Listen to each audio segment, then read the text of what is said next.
I'm going PepsiCo. That's where we're starting. Okay, so its shares have been up as much as 1%. Quarterly revenue, earnings beat expectations, but it's not just soda, right? It's Doritos, it's Lay's chips. So they're seeing an improvement in that category. That's the salty snacks All right, that here's a my lot of people all-time like. favorite chip. Yes. Is the Frito. The Frito. Okay, Yes, I that's get it. number one on my list. You know that's what on my it's good? Mount Rushmore. There you go, Rich. See, that's on the Mount Rushmore of chips. People like to put them in their sandwich. Did you know that? Yeah, I don't go that It's a far. thing. I'm serious. Yep, It's okay. a thing. Fritos in the sandwich. But they cut prices, and that really helped them out. As much as 15% across those key brands. There was a lot of pressure from Elliott Investment Management, too, to cut those prices. And they saw unit pickup out of it. Yeah.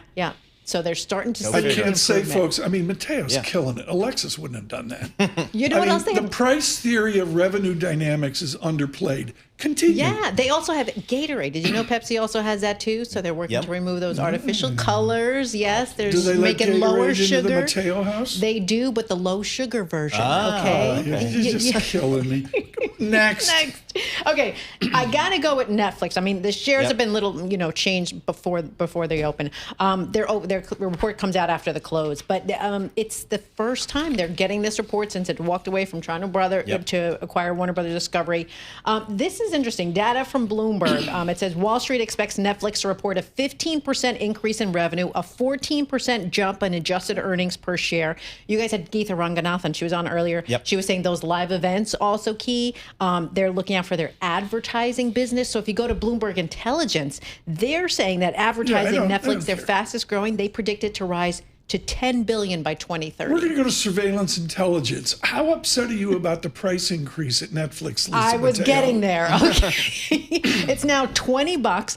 But the thing is, Lucas Shaw had in his newsletter just the other weekend saying how if people continue to pay it, like me, who continues to pay it, they're going to keep raising the price. Lucas and Shaw in our next hour, folks. We've extended that conversation out. Lisa, continue here with the brilliant stock movers. The brilliant stock movers. Okay, we'll go to Chinese e-commerce company Alibaba. Okay, in the U.S. Yes, ticker Alexis Josai, wouldn't have loves done it. BABA in the U.S.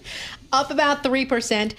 So they're expanding their products, right? They want to challenge Tencent, and that's what they're doing. So they came out with this new AI model. So you got to throw the tech in there.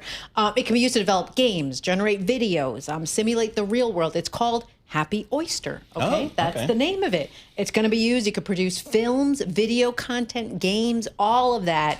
It was developed by their new business unit, Alibaba Token Hub. But they have this target. They want to quintuple annual cloud AI revenue up to about $100 billion in about 5 years. So we'll see if they can do it. You got one more? Or is that it? Yeah. You know what? I'll hit U.S. Bancorp because we didn't touch on that before because of everything. They're solvent? Their shares rising about 1%. First quarter profit beat estimates. CEO, she's rounding out her first year, right? She's leading the largest regional bank, boosting its stock too. So that kind of helped with it. Shares did dip down a little bit, but they started to come back up again.